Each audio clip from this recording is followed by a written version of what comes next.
To enable watermarks on photos on your Samsung Galaxy S26, you're going to begin by opening up the camera app.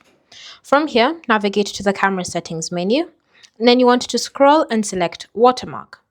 Next, ensure that Watermark is currently enabled, and then all you need to do is simply customize your watermark. So choose whether you want it to show the date and time, as well as what format you want, or you can tap on Edit next to Model Name and put in a brand new watermark that you would like to add to the image. And then remember to tap on Save.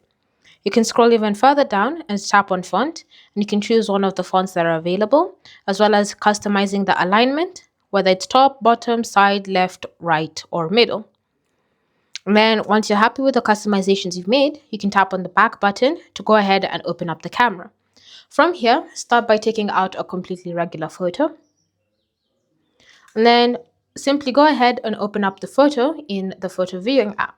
And then from here, you should be able to see your watermark added to the image. Thanks for watching. If you have questions or comments, leave them down below, and I'll see you in the next video.